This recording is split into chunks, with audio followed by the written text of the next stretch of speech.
હું માનું છું ત્યાં સુધી દરેક તાલુકા સમિતિઓ બની, ગામની સમિતિઓ બની અને હું માનું છું ત્યાં સુધી 1.5 કે 2 લાખ લોકોની લેખિત સંમતિથી આ બંધારણ આજે તમારી સમક્ષ હું મૂકી રહી છું। ત્યારે આ બંધારણ હું માત્ર નિયમિત રીતે વાંચું છું। આ બંધારણ સંતોના આશીર્વાદ, સમાજના તમામ પક્ષના આગેવાનોની મહેનતથી અને આજે સ્ટેજ ઉપર બેઠેલા તમામ આપણા મહાનુભાવોના માર્ગદર્શનથી આ જ્યારે બંધારણ થઈ રહ્યું છે, ત્યારે આ બંધારણ કોઈ વ્યક્તિ નથી અમલમાં મૂકવાની, આ તમામ સમાજ મૂકવાનો છે। અને આ બંધારણ એ કોની સાક્ષીમાં આજે અમલમાં આવી રહ્યું છે? અહીંયા સદારામ બાપુ અને ઓગણજીનો ફોટો મૂકીને આ હું બંધારણનું વાંચન કરી રહી છું। ત્યારે બંધારણની શરૂઆત કરતા મુદ્દા નંબર 1 કે શરૂઆત ક્યાંથી થાય? સગાઈથી।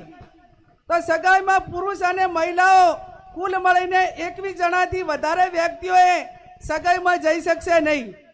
સગાઈમાં પોતાના કુટુંબમાં તનના જે હગા હોય એને લઈ જવા, બીજાને કોઈને આમંત્રણ આપવું નહીં। સમાજના તમામ પ્રકારના પ્રસંગોમાં કોઈ પણ પ્રસંગ હોય એની અંદર ઓઢમણામાં કપડાં કે દાગીના લઈ જવા નહીં। તમામ આપણાથી રીત રિવાજો પ્રમાણે રોકડમાં ઓઢમણું કરવું। સગાઈમાં માત્ર કેટલી વસ્તુ લઈ જવાની રહેશે? સાડી, નાળિયેર અને રૂપિયો, આ 3 જ વસ્તુ સગાઈની અંદર લઈ જવાની રહેશે। બીજી કોઈ પણ પ્રકારની વસ્તુ લઈ જવાની રહેશે નહીં। મુદ્દા નંબર 2, લગ્ન તારીખો નક્કી કરવા બાબત। ઘણા બધા સમાજો લગ્ન તારીખો નક્કી કરવા બાબત તો આખો સમાજ આજે એવું નક્કી કરે છે વાગડની ધરતીમાં જગદીશભાઈ ઠાકોર સાહેબ કે 12 માસ લગ્નથી આજે પશુપાલન હોય, ખેતીવાડી હોય, ધંધા રોજગાર બધા ખોરંભે જાય છે અને સમય આવ્યો છે કે એક મિનિટ ઉપર દુનિયા ચાલે છે અને આપણને વર્ષોની મહિનાની કિંમત નથી। ત્યારે 2 માસમાં જ સમાજ જ્ઞાનીબેનને વિનંતી કે મુદ્દાનું વાંચન થતું હોય ત્યારે માત્ર મુદ્દાઓ જ વાંચશે, વચ્ચે બીજો વિષય નહીં લે। આપણે જે વાત નક્કી થઈ છે, વર્ષમાં 2 માસમાં જ સમાજને લગ્ન માટે તારીખો નક્કી કરવાની થાય છે। વૈશાખ સુદ એકમથી 15 દિવસ પૂનમ સુધી, એટલે વૈશાખ મહિનામાં અજવાળિયામાં 15 દિવસ અને મા મહિનામાં અજવાળિયામાં 15 દિવસ આખો ઠાકોર સમાજ એ પોતાના ઘરના લગ્ન હોય કે સમૂહ લગ્ન માટે છૂટ આપેલી છે। પણ વ્યક્તિગત લગ્નમાં 2 મહિના જે આપણે નક્કી કર્યા છે એના 15 દિવસ, એના પછી કોઈ લગ્ન કરવાના રહેશે નહીં। 1 મહિનામાં આખા સમાજે લગ્ન પતાવી દેવાના અને કોઈ ઇમરજન્સી હોય તો એ પોતાની રીતે લગ્ન કરે, બાકી 11 મહિના સમાજે ધંધા રોજગાર તરફ આગળ વધશે। મુદ્દા નંબર 3, સગાઈ કર્યા પછી લગ્ન કરવાના હોય ત્યારે લગ્ન મૂકવાની પ્રથા સદંતર બંધ કરવામાં આવે છે। સામ સામે ચર્ચા કરીને ગણેશ લેવાના રહેશે। લગ્ન પ્રસંગે પત્રિકા છપાવવાની નહીં રહે। સાદું કાર્ડ રાખવું। મોબાઈલ ફોનથી ડિજિટલ આમંત્રણ આપી શકાશે। ટૂડ પ્રસંગે આમંત્રણ કે રાવણું રાખવું નહીં।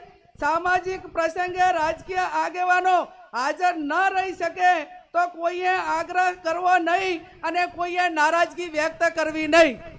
એના પછી જાન લઈ જવાના પ્રસંગે જાનમાં સનરોફ ગાડી લઈ જવી નહીં। જાનમાં 11 થી વધારે વાહનો લઈ જવા નહીં।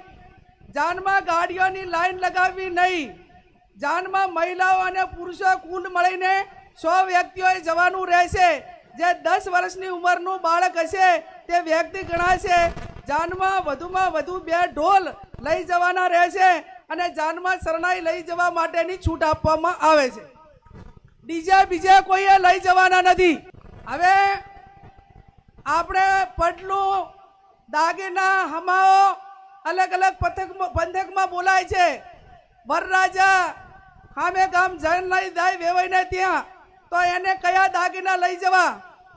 બુટી, મંગલસૂત્ર, પગની ઝાંઝરી અને સાદી બંગડી લઈ જવાની રહેશે। આ સિવાય અન્ય કોઈ દાગીના કોઈ પણ સંજોગોમાં લઈ જવાના રહેશે નહીં. સાદી બંગડી એટલે પ્લાસ્ટિકની બંગડી. અને જેને પૈસા ઘણા હોય વહુ પરણીને આવે ત્યારે જેટલા તોલા પહેરાવવું એટલું પહેરાવજો. માંડો આપણે ભાઈ ત્યાં સામે ગામ જ્યારે જાન લઈને દઈએ અને પડલાની અંદર આટલી 4 વસ્તુ જ રહેશે. લગ્ન પ્રસંગે હલ્દી રસમ એન્ટ્રી મારવાની પ્રથા આ તમામ પ્રકારની રસમો બંધ કરવામાં આવે છે. જમણવારનો પ્રસંગ, જમણવારમાં એક મીઠાઈ, દાળ ભાત, કઠોળ, લીલી શાકભાજી, રોટલી, રોટલા, પૂરી રાખવાની રહેશે.